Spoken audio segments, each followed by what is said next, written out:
আজি মই আপোনালোকক হোৱাটছআপৰ দুটামান ট্ৰিক দেখাব বিচাৰিছোঁ। আপোনালোকে বাৰু বিচাৰেনে কেতিয়াবা যে হোৱাটছআপত কাৰোবালৈ মেছেজ বোল্ড, ইটালিক, আণ্ডাৰলাইন দি পেলাই পঠাব। হোৱাটছআপৰ এই ট্ৰিকটো নতুন নহয়, এইটো পুৰণাই হয়, কিন্তু বহুতেই এই ট্ৰিকটো নাজানে। যিসকলে নাজানে তেওঁলোকে মোৰ এই ভিডিঅ'টো ভালকৈ চাওক। কাৰোবালৈ মেছেজ কৰোঁতে বোল্ড, ইটালিক, আণ্ডাৰলাইন কৰি পঠাব পাৰে।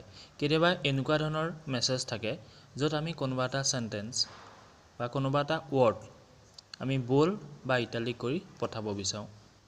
যদি আপুনিও তেনেকৈ বোল্ড, ইটালিক, আণ্ডাৰলাইন কৰি কাৰোবালৈ মেছেজ পঠিয়াব নাজানে, তেতিয়াহ'লে মোৰ এই ভিডিঅ'টো চাওক।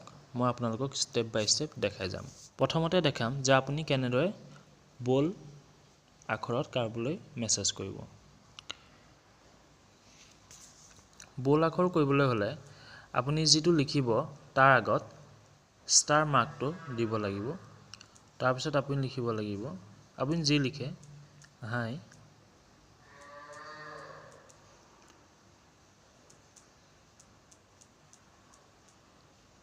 গুড মৰ্ণিং লিখাৰ পিছত আকৌ ষ্টাৰ মাৰ্কটোৱে ক্ল'জ কৰিব লাগিব। তেতিয়া আপোনালোকে দেখিব যে এই আখৰকেইটা বোল্ড হৈ গৈছে।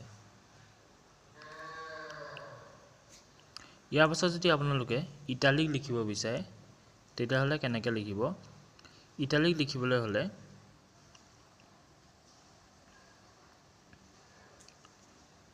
এইডাল চিন দিব লাগিব। দিয়াৰ পিছত আপুনি লিখিব লাগিব হাই গুড মৰ্ণিং।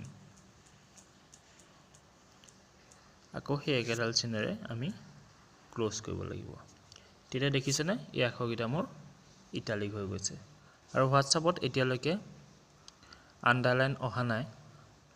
যদি মোৰ এই ট্ৰিককেইটা চাই ভাল পালে যে আপুনি এই ট্ৰিককেইটা সঁচাকৈ আগতে জনা নাছিলে, তেতিয়াহ'লে মোৰ এই ভিডিঅ'টো চাই যদি আপুনি লাভৱান হৈছে, মোৰ ভিডিঅ'টো লাইক কৰিব, শ্বেয়াৰ কৰিব আৰু কমেণ্ট কৰিব। আৰু হোৱাটছআপৰ বিষয়ে যদি কিবা নজনা কথা জানিবলগীয়া আছে তেতিয়াহ'লে মোক কমেণ্ট কৰিব। Thank U.